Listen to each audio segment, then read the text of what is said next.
Good evening, everybody. Thank you so much for being with us tonight. I'm Janice Kaminer-Resnick. We are now in our 57th consecutive week of America at Crossroads programming. Tonight, we welcome Bret Stephens and Michelle Goldberg in a conversation with Larry Mantle on the topic of cancel culture, a phrase I would venture to guess that most of us had never heard of until about a year ago. For those of you who are newcomers to this weekly America at a Crossroads series, we are a joint project of Jews United for Democracy and Justice and Community Advocates, Inc. Our leadership team members are Zev Yaroslavsky, former Congressman Mel Levine, Rabbi Ken Chazen, Caroline Kelly, David Lehrer, and myself. Thank you to our many wonderful co-sponsors. Their names were all posted before the program began. We really appreciate your co-sponsorship. We have some great programs coming up in the next several weeks. Next week, 3 great legal minds will help us understand the all-important filibuster rule. Then we have 2 programs in the next month about the condition and future of the GOP, first with Congressman Adam Kinzinger, and then with former chair of the GOP, Michael Steele, in conversation with Bill Kristol.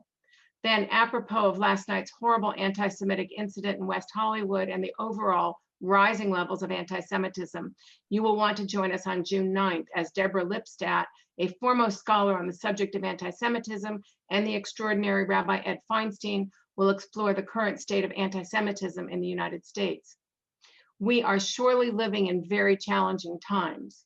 It seems that there is a general sense of upheaval and disorder, and I actually think that there is.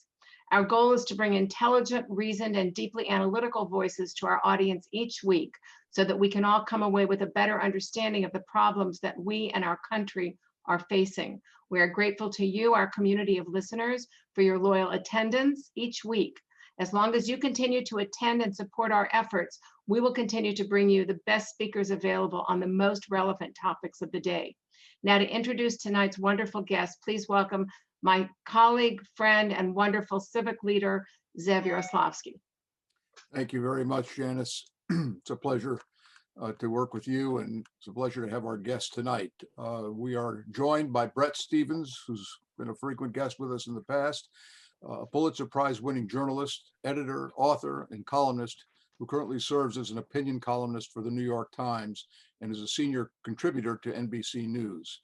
Bret previously worked for the Wall Street Journal as a foreign affairs columnist and as the deputy editorial page editor at that paper.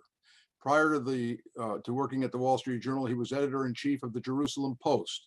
He won the Pulitzer Prize for commentary in 2013, and he is the author of America in Retreat, The New Isolationism and the Coming Global Disorder.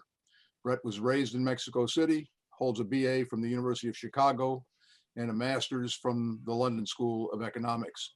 And he has been a frequent guest with us at America at a Crossroads. Michelle Goldberg is an award-winning American journalist and author. She has been an op-ed columnist for the New York Times since 2017.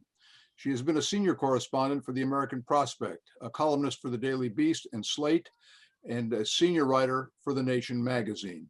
Michelle was part of a New York Times team that won a Pulitzer Prize in 2018 for public service reporting on workplace sexual harassment issues. She is the author of 3 books, one of which is Kingdom Coming, The Rise of Christian Nationalism, for which Goldberg was a finalist for the Helen Bernstein Award for Excellence in Journalism. And finally, our moderator tonight is no stranger, Larry Mantle, an award-winning radio host of Air Talk on NPR's member station, KPCC, here in Los Angeles, and has been there since April 1st, 1985. Air Talk is, in fact, the longest-running daily talk show in Southern California. He is a fixture on the Southern California radio scene and has been a regular moderator for the America at a Crossroads series. We're honored to have him back. Larry, the floor is yours.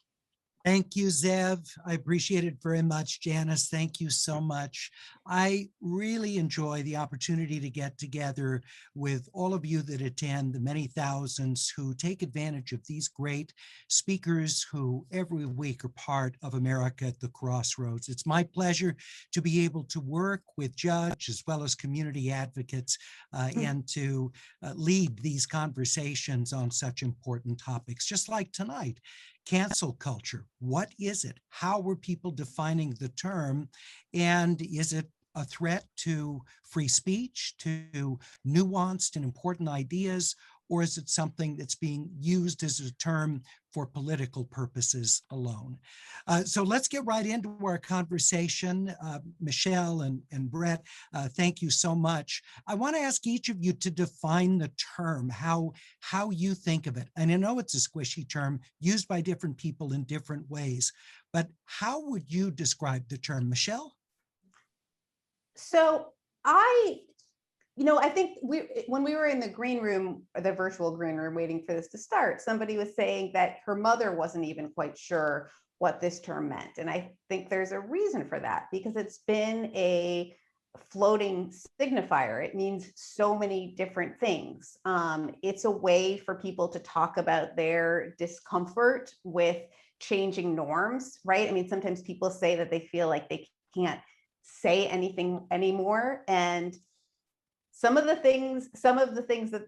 taboos, I think, have made the world gentler and, kinder and more inclusive. And some of them have made the world more censorious. But so cancel culture is sometimes a way to say that you are kind of having a debate about where these new taboos or these new lines should be. Sometimes it's a way to talk about what's essentially an algorithmic problem, right? It's a way to talk about the problem of internet mobs, of, feeling sort of overwhelmed by either trolls or, sort of angry online hordes, each one of them individually feeling powerless, but when they're all acting collectively, it can feel quite overwhelming, and I think makes people much more reticent about what they say than they were, certainly when I was starting out in journalism. Sometimes it's about people actually getting fired. And sometimes it's about government action, right?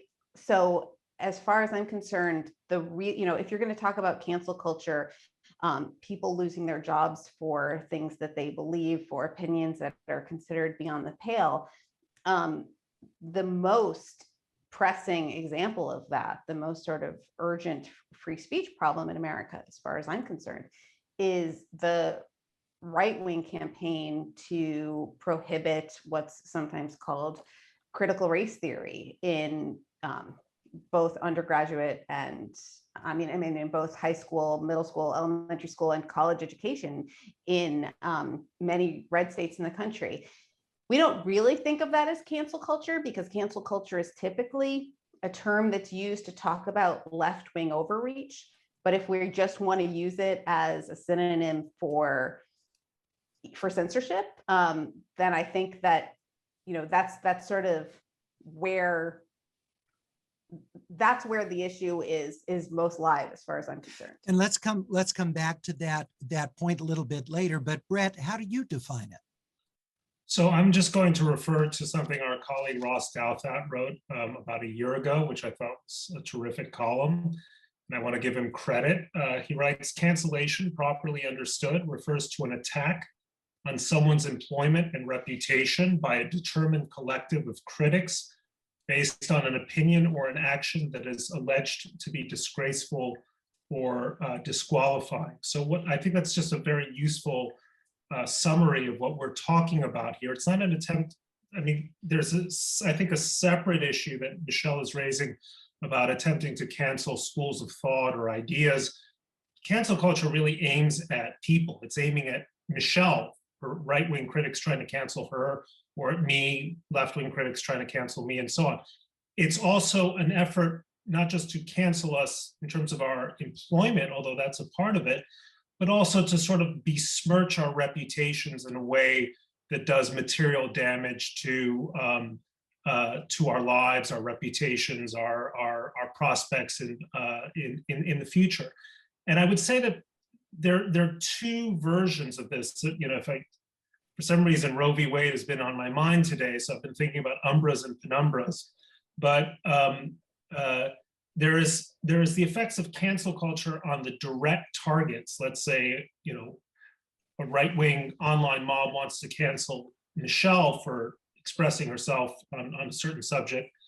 But it's also the penumbra, which is that the chilling effect that those sorts of attempts have on people who don't have Michelle's place or prestige or reputation are working their way there and are saying to themselves, those are things that I know I can't say. And one of the things that I have found sort of uniquely disturbing to me in the last year, maybe 2 or 3, are the number of friends I have who I more or less consider kind of left of center or centrist liberals, who will say, oh, I'd love to write a column on, let's say, the silliness of the concept of cultural appropriation, right? But I can't possibly say that because that is going to have ramifications for me professionally, reputationally, financially, and so on.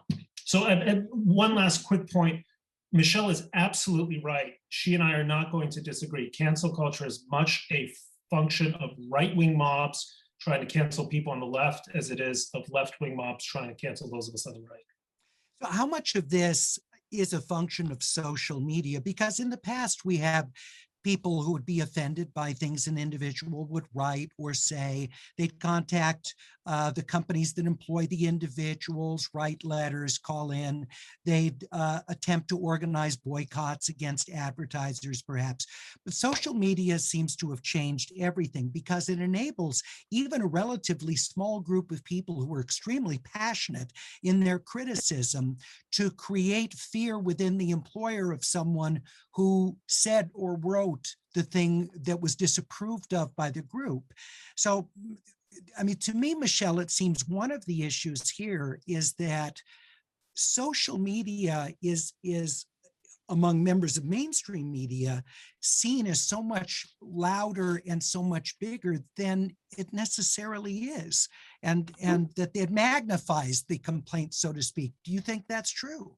I do. Although I do want to say one thing, because I want us to say one thing in response to Bret, if you don't mind. No, well, go ahead. I Yeah. certainly agree with you, Bret, that I hear people say, one of the kind of dispiriting things about this current moment is the gap between what people feel like they can say privately and what they can say publicly. I absolutely agree with that. I also think sometimes people exaggerate the limits on what they can say publicly. I wrote a column about the silliness of the concept of cultural appropriation when I was at Slate. And then I was hired to be, I was hired at the New York Times and hired as sort of the liberal, a liberal columnist at the New York Times. And the repercussions for my career have been exactly nothing. But where social media comes in, I think, is that, first of all, that's what I meant when I said earlier that this is an algorithmic problem as much as anything. First of all, that you sort of never know when something that you say is going to start a kind of online avalanche. As I said, I wrote a column that cultural appropriation is kind of a ridiculous and risible and, I certainly don't think you should wear socks with the images of Ganesha on it as Urban Outfitters sold, but, most culture is syncretic and, kind of striving for cultural purity is never a productive endeavor and never ends in a good place. But you kind of never know when you're going to trip something up. I mean, sometimes you do. Sometimes you go into this and say, okay, this is going to, people are going to freak out about this thing I'm writing.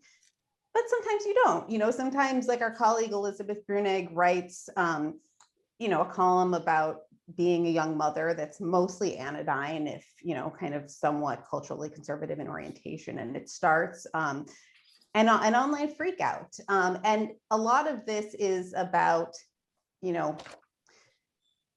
high school social dynamics as much as, intellectual currents that are magnified by the, really sort of poisonous ways that these various platforms are optimized for engagement. So who's the thing? So I just want to say, like, the thing that keeps people engaged are outrage. We've basically built this machine. If somebody had said, should we build a machine that gives you a dopamine hit every time you craft a sort of every time you craft a perfectly worded expression of contempt, we would say, no, that's terrible. That would be a terrible thing for our society. But that's really what Twitter is. And when you're on the other side of it, it can feel overwhelming and it can feel intimidating. But but the question is, there's a difference, I think, between feeling canceled, between feeling like, you're on the other side of this overwhelming mob, it actually being able to materially affect you. And I think that sometimes people who talk about cancel culture end up conflating those two things. They end up conflating overwhelming criticism with actually being somehow oppressed or but Michelle, punished. if their employer stood behind them, wouldn't they be freer? Then you could just sort of deal with the criticism and, okay, is it justified? Here's what the writer wrote or the person said. Let's talk about it. So why there are people who are offended by it. We talk about the actual issue itself, but it seems employers at this point are really running scared. The criticism itself is enough to fold in a number of these cases. Bret? Which cases are you talking about? So, well, I mean, you mentioned you've written some columns that didn't get you canceled, but the guy who hired us to our present position is no longer there. And I think, there are just too many examples to count. Your old employer had a fantastic podcaster named Mike Pesca. He's no longer there. I mean, there's a long list of people who either have been absolutely annihilated, not for behavior, but just for the expression of an idea. And that's really also important. Obviously, you're going to cancel the Harvey Weinsteins of the world because that's a behavioral issue. We're talking about being canceled for the expression of an opinion or an idea that runs afoul an online mob.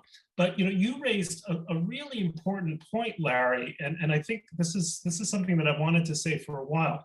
There's cancel culture in the form of online mobs that are able to aggregate thanks to the tools of social media, almost recreating the kind of mob politics that we thought had vanished with the rise of suburban existence and the end of crowded streets in Paris or other European cities where mob politics could take place. So that's cancel culture, but there's another side to it, which is just as important, which is what I call coward culture.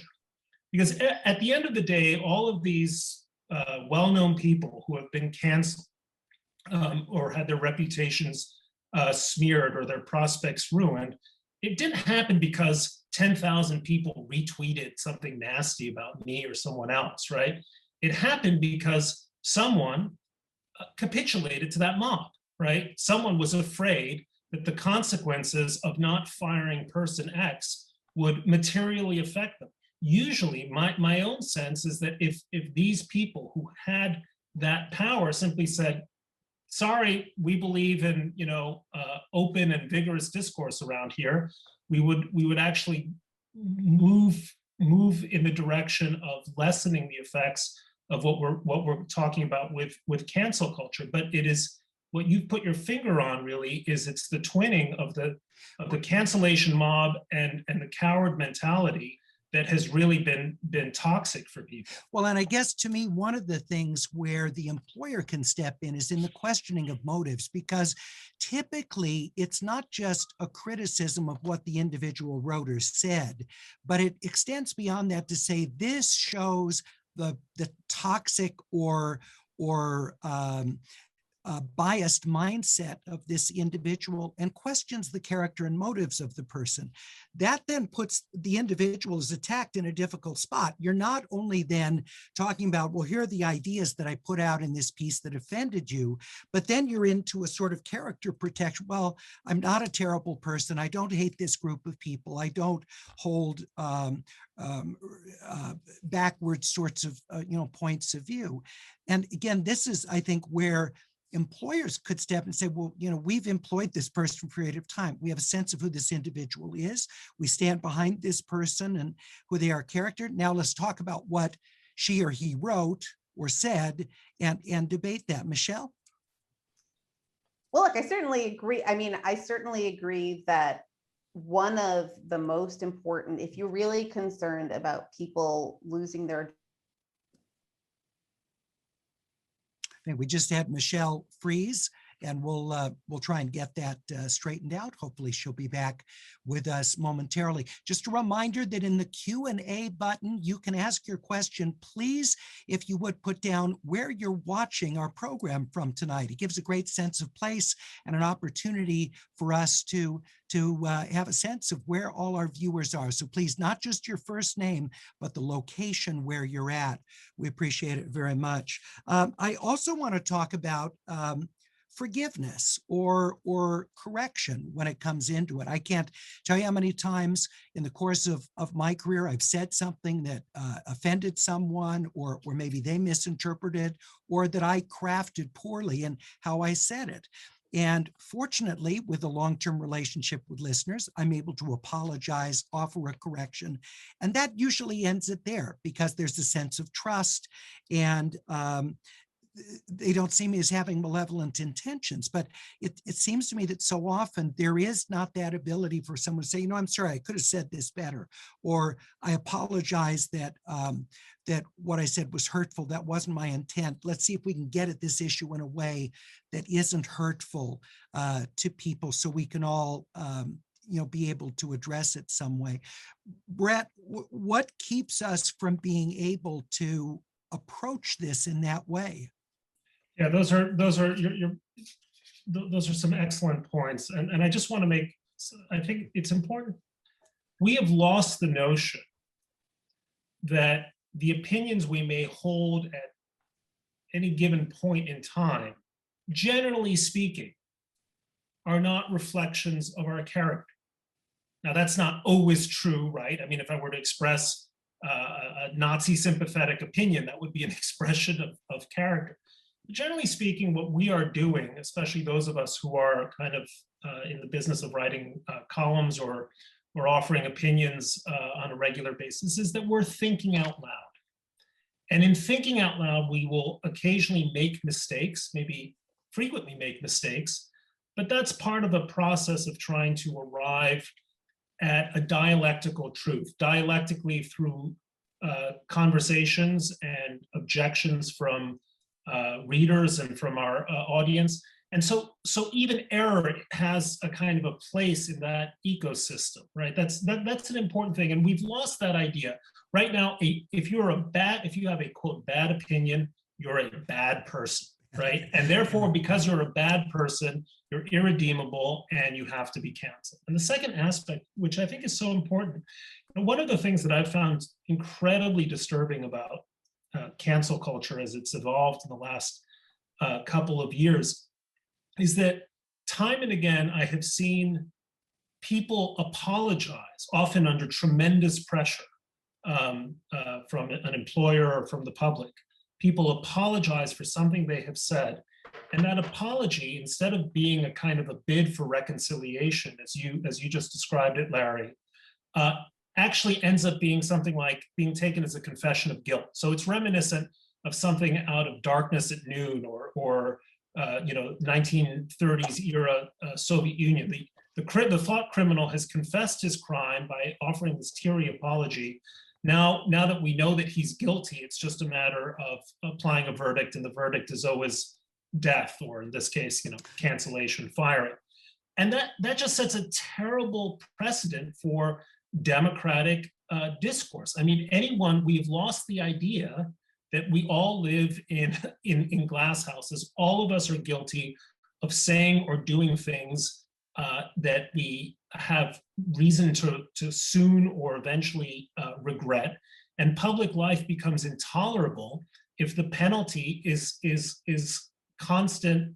The penalty is invariably going to be defenestration. Among the many reasons, just very quickly, many reasons that's so dismaying, is that it ends up favoring people who are always going to offer the safest possible opinion as far as their own side is concerned.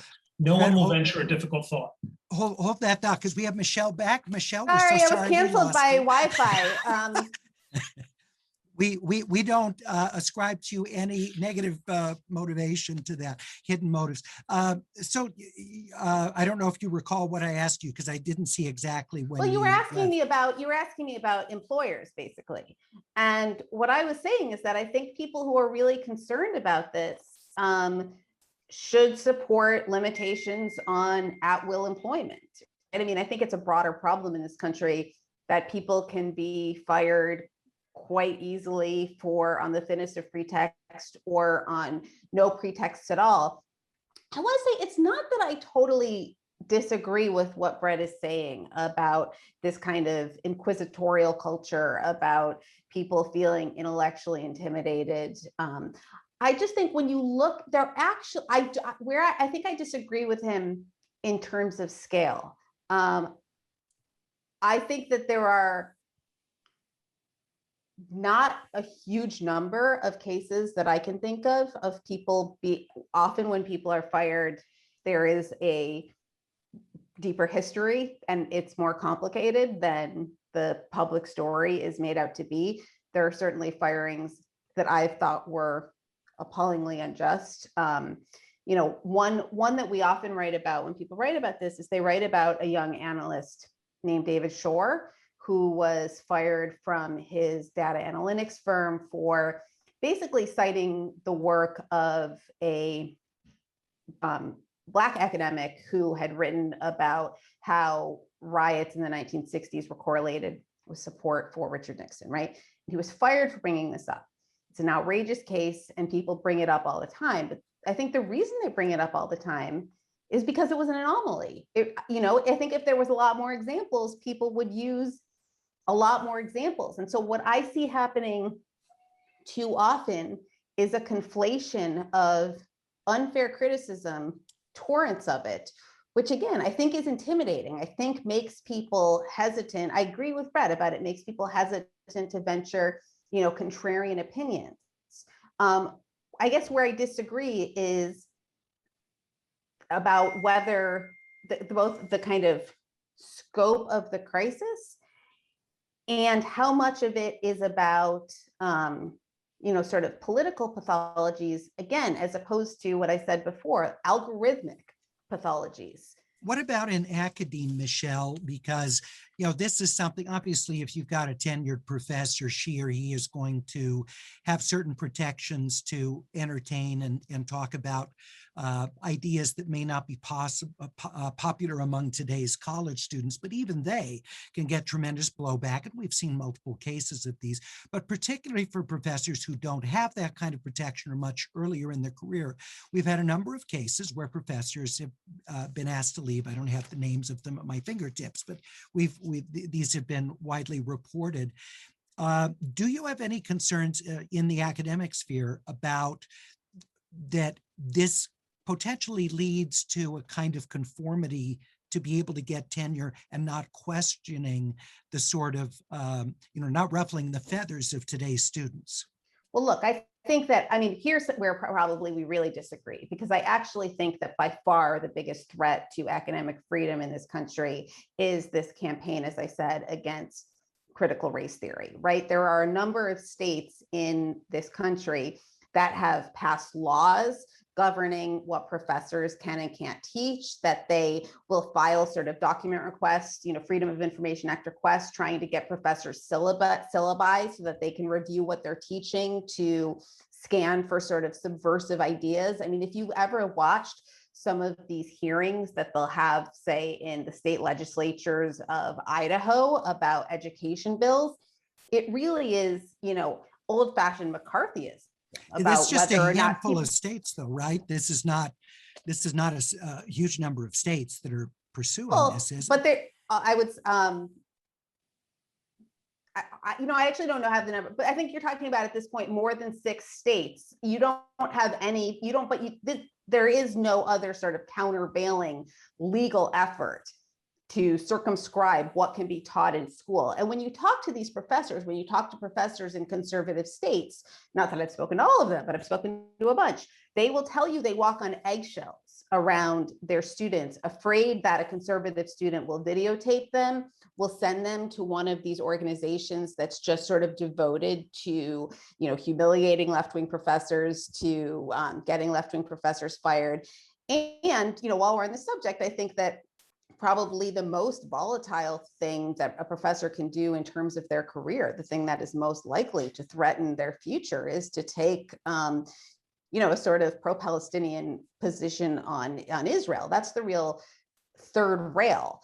So I agree that there have been cases, and part of why this is so, there are cases of kind of left-wing overreach in the most elite sectors of American society, right? You see it in the Ivy Leagues, in terms of schools. You see it at, Dalton. Our former colleague Barry Weiss has reported about these kind of uproars at a bunch of elite schools in New York. And all I can think is, my kids go to public school. They don't do anything. My kids go to public school, what people would probably consider a pretty woke public school. And nothing like that happens, in terms of their curriculum. So I think that there is a disproportionate amount of attention given to these uproars at the most elite schools when there is a far broader phenomenon happening at a far greater range of public schools that are sort of out of the media eye. And again, I think it's not that I think that they are not both problems, but I think that our understanding of I think that the phrase cancel culture can distort our understanding of what's really happening out there. Yeah, and Brett, would you agree with that? That because you said earlier, you do see this on the right canceling openness to ideas as well. Yeah, and obviously we just saw that in a high-profile way in Congress with, it's not exactly a cancellation, but with the unseating or the dethroning of Liz Cheney for her views about January 6th and the former president. I do want to push back a little bit on what Michelle said in two ways. First of all, I think talking about critical race theory, which is a set of ideas, is different. I understand the overlap, different from, strictly speaking, the topic, which is cancel culture. But I think, you in California are having this huge debate about the ethnic studies curriculum, which is being foisted, well, not foisted, but is now going to be part of curricula, not only required curricula, not only at the collegiate level, but also at the high school level. And I think there it's totally legitimate for parents to be dismayed by some of what is on the so-called draft or the model curriculum, especially when it's a model curriculum that excludes entire swaths.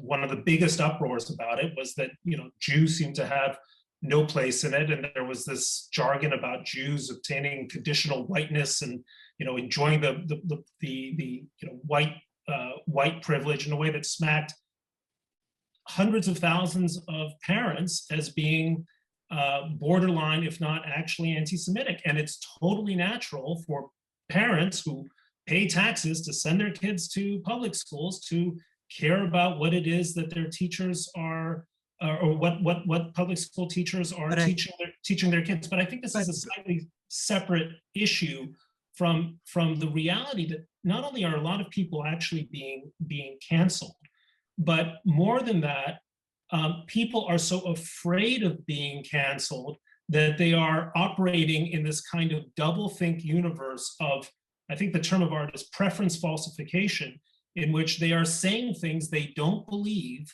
because they feel that not to say these things runs the risk of reputational or professional. Okay, I hear what you're saying, but I think Michelle's point is that it's still a tamping down of an idea, right? Because if you're saying we can't discuss critical race theory in any of our curriculum on social studies, you're saying this whole part of the argument is... There are two points here. I'm not against discussing critical race theory, okay? For the same reason I'm not against discussing Marxism. I read the Communist Manifesto in high school. I'm glad that I did. I read more Marx than I care to remember in college. All that is totally legitimate and appropriate when you're teaching critical race theory as a perspective, right? Among several perspectives.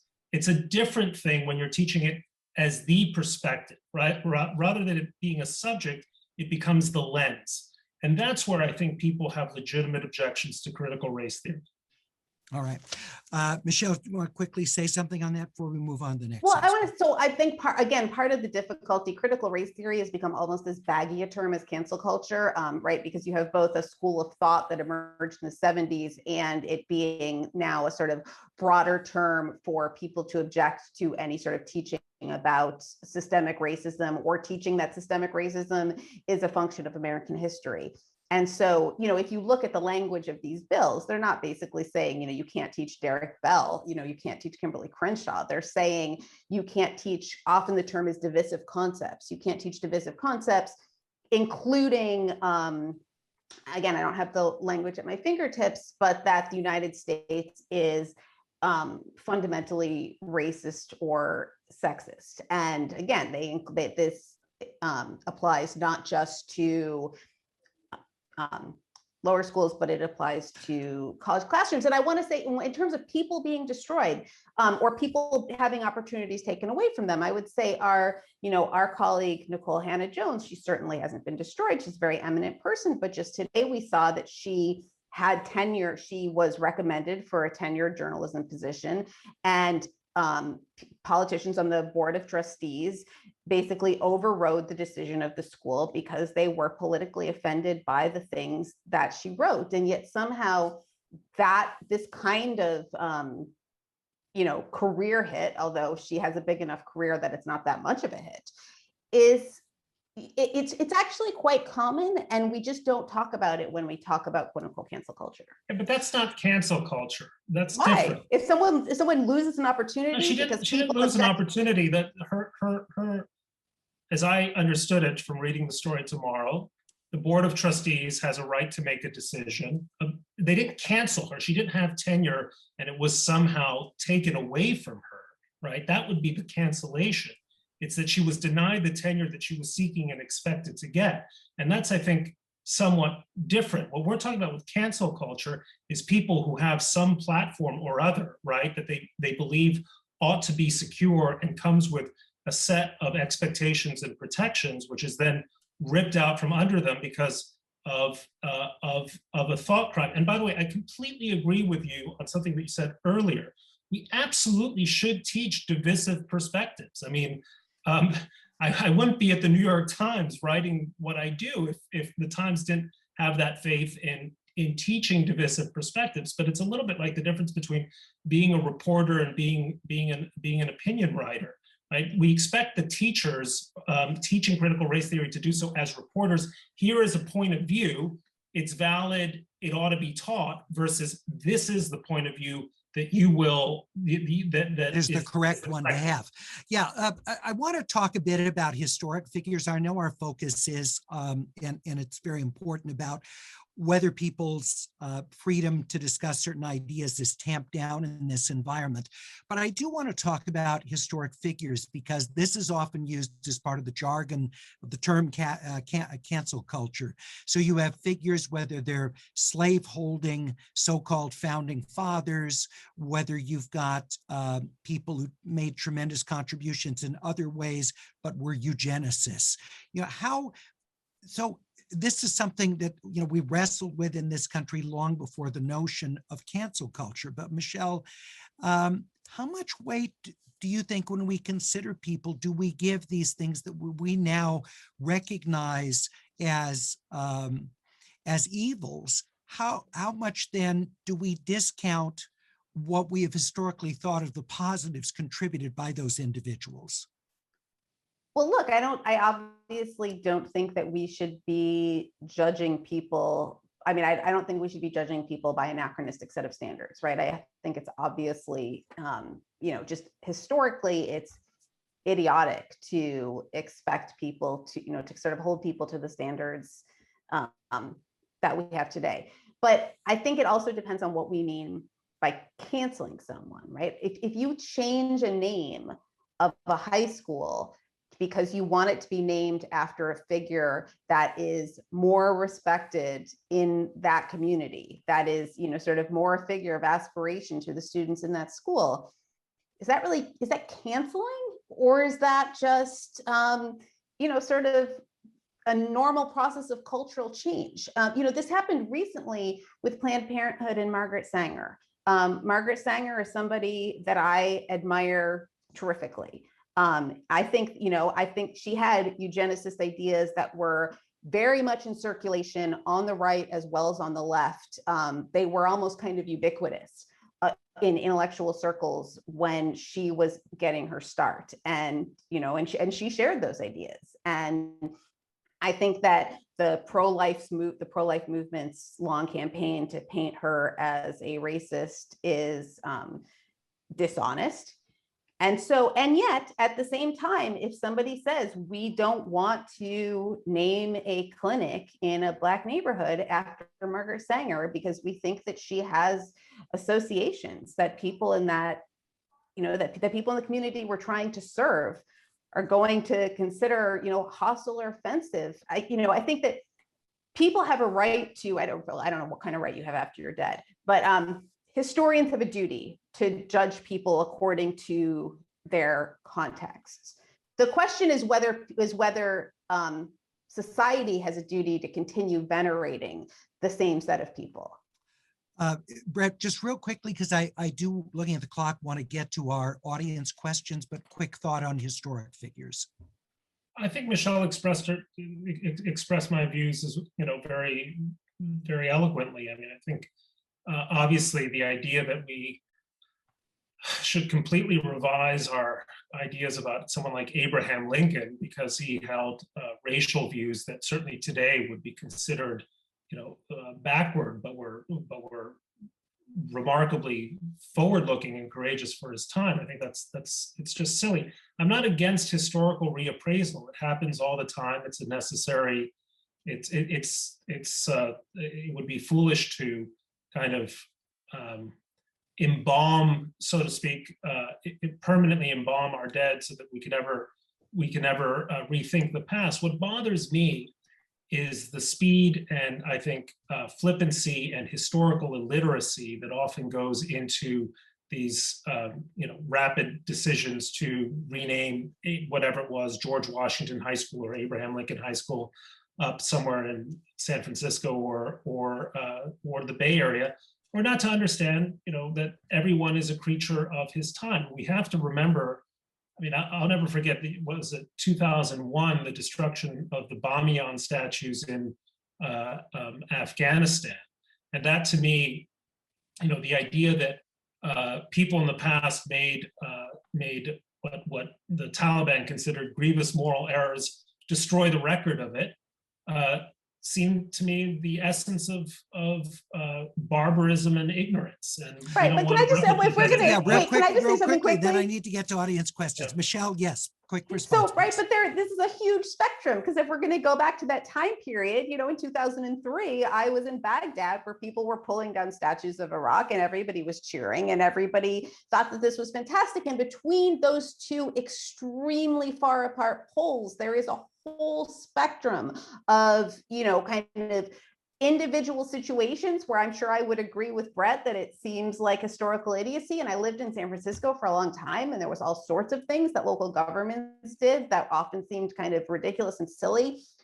I would say, what is it that makes us care so much about the changing of the name of a high school in San Francisco, right? That to me is kind of indicative of what I sometimes think of as a moral panic, because usually these sort of things just happen all the time. We don't care that much. And so I think that each of these cases, there are extremely dumb things that the left does, and that's not new. And whether that constitutes a sort of a national intellectual crisis is, I think, where Bret and I really differ. And we should mention that in San Francisco, that whole effort came apart because of public criticism there, not even necessarily outside of San Francisco. So let's see. Let me ask here. Andrew, a number of others asked about the publisher's decision to withdraw a biography of Philip Roth from the market. Is this cancel culture? I thought that biography was published. It was heavily criticized. No, it was withdrawn. It was withdrawn. Okay. But now it's being published by someone else, right? Okay. All right. So Michelle, you want to start on that one? Is real quickly, because we have a lot of questions. Is that cancel culture? Honestly, I feel like it's a tough one, right? I mean, if I think that that's one of those cases where publishers are in a difficult spot because we don't want kind of publishers to have morals clauses. We don't want publishers to do sort of police work investigations of their authors before they publish them. I understand these horrific allegations having come to light. They're extremely serious. Why they would want to sever ties with this guy. All right, Bret. Yeah, I think it is cancel culture. The work either stands or falls on its own. And if we started going through the book list, looking at morally derelict authors, we get rid of a hell of a lot of great literature. Also, another aspect of cancel culture: allegation becoming fact. Allegations have been made about the author. They aren't established facts, and he ought to have a right, at least to some kind of process, before his publisher panicked and canceled the book. One quick point there. Yeah, of course, he did find a new publisher, right? And it's a reminder that cancel culture has limitations so long as we remain the land of the free, and you can go elsewhere to sell what you want to sell. Well, and there is a certain market response to it. I mean, for example, we might not see another Woody Allen movie because the concern might be that people wouldn't want to go to see it after the HBO Max documentary came out on him. But I want to ask you about this sort of compartmentalization, because I know just speaking for me, I really compartmentalize. I listen to Michael Jackson's music. I know the very serious allegations and the very poignant testimony that was given against him. I'm compartmentalized and listen to his music. I can watch a Woody Allen movie. I can, is this just let the market decide, how many people can compartmentalize versus how many people will be so put off by allegations or more than allegations against someone that they won't consume the product? Michelle? Look, obviously some of this is just capitalism, right? And kind of businesses making decisions that they think are going to be best for their image and bottom line. Growing up, I sometimes don't think I would have survived high school were it not for the Smiths, were it not for Morrissey. Morrissey is now a, sort of, I think you would probably call him a white nationalist. I can't give up those songs that meant so much to me. Would I go and see Morrissey in concert now? I think almost certainly not. I don't think you would take your kids to go see Michael Jackson if he were still alive, right? It would feel, and so again, I think that, the decision not to consume a product, the decision not to be in business with someone, these are not things that people have, sort of inherent rights to. And so I think that, again, just sort of deciding that you want nothing to do with someone who's morally odious, is, often a rational decision. I just want to say briefly, quickly, I think the smearing of Woody Allen is one of the most disgraceful episodes going on in our culture today. I think he's one of the greatest directors of the last 50 years. I think the allegations against him are extraordinarily flimsy, and the panic that has overcome Hollywood and essentially kicking him out of the American market is just a great loss to. I managed to see both of his most recent films, neither of which aired in the U.S. They're great movies. It's a shame that people can't watch them. Donald asks, is cancel culture akin to McCarthyism? I assume, Michelle, you would say definitely not, but I'll come to you in a moment. Bret, are there at least shades of McCarthyism in this that you see? Well, no, it's different because, look, McCarthyism involved the use of state power.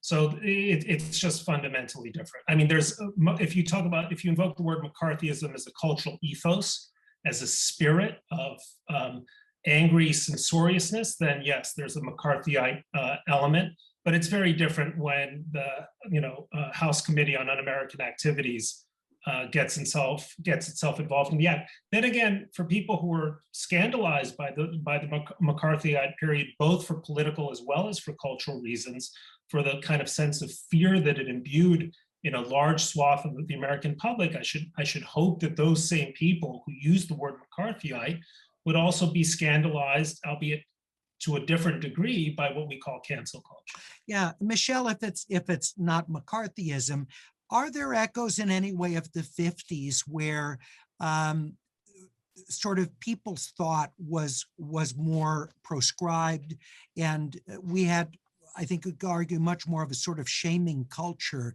about people who said things that were outside norms? I think it really depends on where you are. I mean, I don't mean to keep harping on this, but if you want to talk about McCarthyism, I really would say, you know, go and watch some of these proceedings that are going on when you look at state house oversight of universities and university budgets and investigations into university curriculum. I mean, just to, again, to talk about, you know, sort of this often extremely fraught contestation over social norms. Which is going on right now, which has, I think, both instances of overreach and instances when in retrospect, we start thinking that actually the new norm, the kind of language change, the change in the way we talk about people, which sometimes seems, you know, ridiculous or silly or politically correct, can, you know, 2 years later start seeming like an improvement. And it's off again. So, you know, here's how I think of it. I sometimes think we don't know which of these new terms, which of these new expectations. In the 1970s, you had people who who started spelling women with a Y, and you had people who started referring, who started using MS period instead of Ms., Mrs. or Ms. And often we don't know with these new terms or these new expectations, which one it's going to be, right? One of them in retrospect is ridiculous. The other one is now sort of a part of everyday vernacular and seems an improvement, that you don't need to kind of identify your marital status when you identify yourself. But that's what we're arguing. That I feel like we're having these arguments about what those are, and those are, and I feel like we often don't know how it's going to shake out in a few years, but I don't think that the argument itself is a problem. Florence asks, how is cancel culture different from just simply disagreement of opinions, Bret? Well, it's disagreement of opinion with the intention of professionally annihilating the person you're disagreeing with. So Michelle and I disagree about all kinds of subjects, but I'm delighted that, you know, she's my colleague at the Times. I'm not trying to blow up her job or smear her reputation. So that's the essential difference. I mean, disagreement is the lifeblood of any free society. We need, I think, a great deal more of it, but disagreement doesn't flourish when people feel that the expression of certain opinions is going to have ruinous consequences for them. And it's that aspect of personal ruin, which is what we're really talking about here. Bret, can I just say, because I think, Bret, I think you probably do agree that there are the expressions of certain opinions should in fact result in personal ruin. What we're arguing about are which opinions. Yeah, yes, and I mean, that's a very valuable point. I don't think anyone is seriously arguing that there are some people whose opinions are so at the very, you know, margins or beyond the margins of moral acceptability that nobody should give them any sort of platform, or if they have a platform and express views that are beyond those margins, that there shouldn't be consequences. The problem really with cancel culture is, I think, I'd like to draw the margins out there beyond what's visible on your screen, and cancel culture keeps trying to push them, you know, in here. I mean, I may never trump kind of squishy right of center person, and I'm astonished by the extent to which social media, you know, wants to cancel me, and I think that's the essence of the problem. And Michelle is absolutely right. I mean, it's no one is making some ridiculous argument that some David Duke-like figure shouldn't deserve to be as ostracized as possible, right? But Duke's not going to get to see the difference between David Duke and, you know, Bret Stephens, then that's where the problem is. But David Duke is not going to end up with that kind of a platform. So that's the big difference here, right? So your argument is anyone who's sort of sane enough to have a platform at some sort of a major publication, in a sense, they've proven themselves. The odds they're going to say something that's David Duke-like is infinitesimal. But a good example, just briefly, is someone like Patrick Buchanan, who sort of started slipping off the margins of acceptability or sanity at some point, until William F. Buckley simply, I'm either thinking Pat Buchanan or Joe Sobran. Oh, he fired him. So that was Joe Sobran, I think. That was Joe Sobran. We're talking about 35 years ago. So there are people who achieve platforms and then start walking off a kind of a moral ledge. My argument here isn't that there's no ledge. It's that there needs to be a hell of a lot more runway before you push them off the cliff. Michelle, your response, and then your closing comments. I would say that in some ways I would probably feel more comfortable in the world that Bret describes, where people with established platforms, where those platforms were more secure, right? More secure from sort of campaigns led by the rabble, or once you sort of made it to a certain place, it was kind of harder to shove you aside. But I do think that sometimes this debate about cancel culture can end up being a debate about, sort of whether people who have achieved elite status deserve to have more security in that status, and ignores the fact that what's really going on is a sort of democratization of the kind of precariousness that's been the norm for most people. And it's not fun, and I don't like it, right? I wish that I sort of felt like my job wasn't as, maybe not as precarious, but more precarious. But it's a sort of precarity that has always been there for most people who can face easy financial ruin for expressing opinions that are outside the kind of scope of either their communities or their boss's comfort level. Social media, for better or worse, I think probably for worse, has been able to mobilize people to impose that sort of precarity on more elite figures. There are times when this can be a force for justice, and there are times when it can be a force for censoriousness. But I think overwhelmingly, and I want to keep coming back to this point, that this is an algorithmic problem as much as it is. This is a function of the algorithms. This is a function of the power that we've sort of given social media over our cultural decisions, as much as it is a problem of politics. Michelle, that's such a great digest of your view of that. Can I use that as your closing? Can we? Sure, go ahead.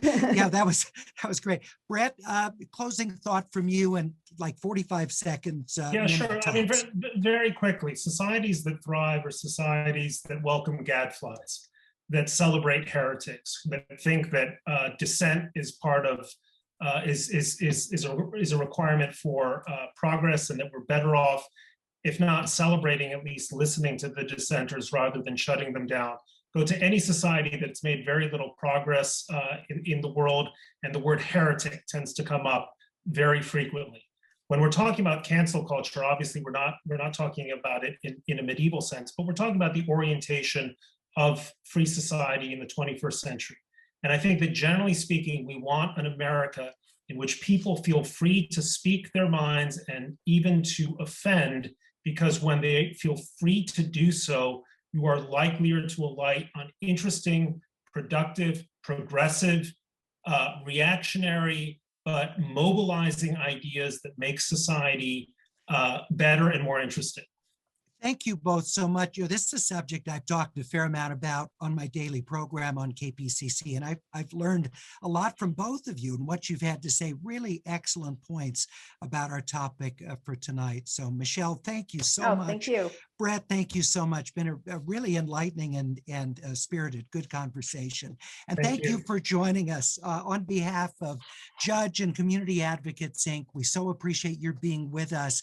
Just want to remind you that Wednesday, May 26th, 1 week from tonight, the subject is filibuster, relic, or guardrail. It'll be with the Dean of UC Berkeley's Law School, Erwin Chemerinsky, a terrific speaker, and Richard Ehrenberg, the head of the Taubman Center on American Politics at Brown University. Henry Weinstein of the UC Irvine School of Law will moderate. Thank you so much again for joining us. Make sure you're back next Wednesday, 5 o'clock Pacific, 8 o'clock Eastern Time, for our next America at a Crossroads.